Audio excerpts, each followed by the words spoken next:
जब भारत का स्टूडेंट चाहे वो नर्सरी में हो या फिर कॉलेज में साइंटिफिक तरीके से पढ़ेगा, तेजी से बदलते हुए समय और तेजी से बदलती जरूरतों के हिसाब से पढ़ेगा तो वो नेशन बिल्डिंग में कंस्ट्रक्टिव भूमिका निभा पाएगा। साथियों, बीते अनेक वर्षों से हमारे एजुकेशन सिस्टम में बड़े बदलाव नहीं हुए थे। परिणाम ये हुआ कि हमारे समाज में क्यूरियोसिटी और इमेजिनेशन की वैल्यूज को प्रमोट करने के बजाय भेड़ चाल को ही प्रोत्साहन मिलने लगा था। कभी डॉक्टर बनने के लिए होड़ लगी, कभी इंजीनियर बनाने की होड़ लगी, कभी वकील बनाने की होड़ लगी।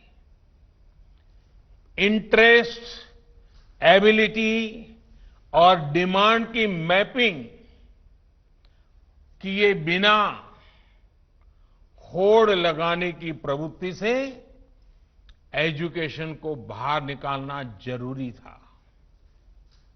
हमारे स्टूडेंट्स में, हमारे युवाओं में क्रिटिकल थिंकिंग और इनोवेटिव थिंकिंग विकसित कैसे हो सकती है जब तक हमारी शिक्षा में पैशन ना हो, फिलॉसॉफी ऑफ एजुकेशन ना हो, पर्पज ऑफ एजुकेशन ना हो।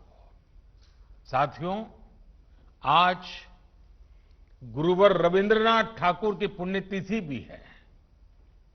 वो कहते थे, उच्चतम शिक्षा वो है जो हमें सिर्फ जानकारी नहीं देती, बल्कि हमारे जीवन को समस्त अस्तित्व के साथ सद्भाव में लाती है। निश्चित तौर पर राष्ट्रीय शिक्षा नीति का बृहद लक्ष्य इसी से जुड़ा है।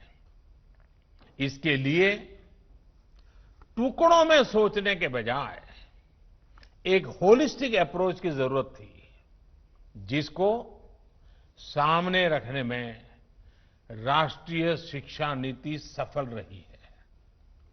साथियों, आज जब राष्ट्रीय शिक्षा नीति मूर्त रूप ले चुकी है, तो मैं उस समय और सवालों की भी चर्चा आपसे करना चाहता हूं जो हमारे सामने शुरुआती दिनों में आए थे।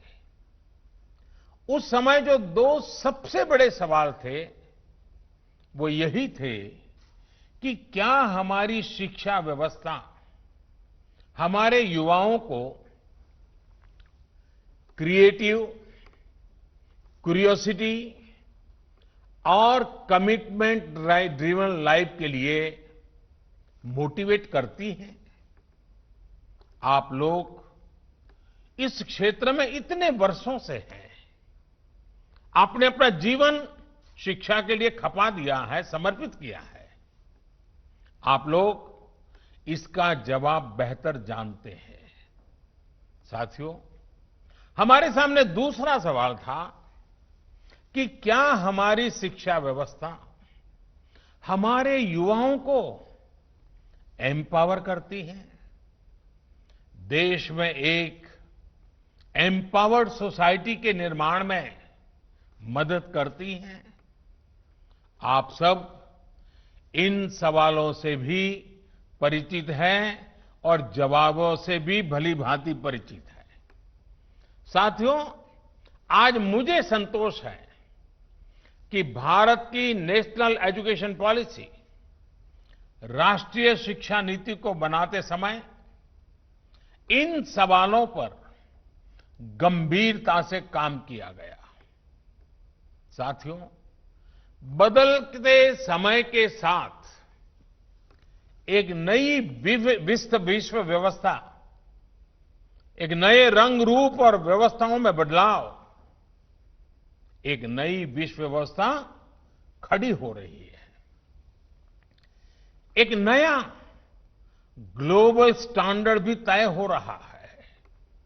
इसके हिसाब से भारत का एजुकेशन सिस्टम खुद में बदलाव करे, ये भी किया जाना बहुत जरूरी था। स्कूल करिकुलम के 10+2 स्ट्रक्चर से आगे बढ़कर अब 5+3+3+4 करिकुलम का स्ट्रक्चर देना इसी दिशा में एक कदम है। हमें अपने स्टूडेंट्स को ग्लोबल सिटीजन भी बनाना है और इसका भी ध्यान रखना है कि वे ग्लोबल सिटीजन तो बने, लेकिन साथ साथ अपनी जड़ों से भी जुड़े रहें। जड़ से लेकर के जग तक, मनुष्य से मानवता तक, अतीत से आधुनिकता तक सभी बिंदुओं का समावेश करते हुए इस राष्ट्रीय शिक्षा नीति का स्वरूप तय किया गया है।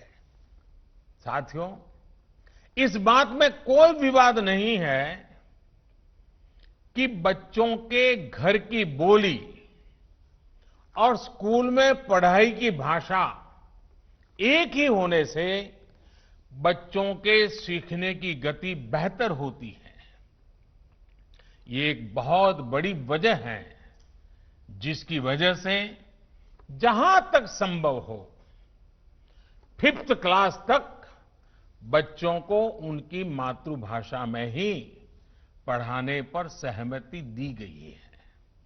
इससे बच्चों को और बच्चों की नींव तो मजबूत होगी ही, उनके आगे की पढ़ाई के लिए भी उनका बेस और मजबूत होगा।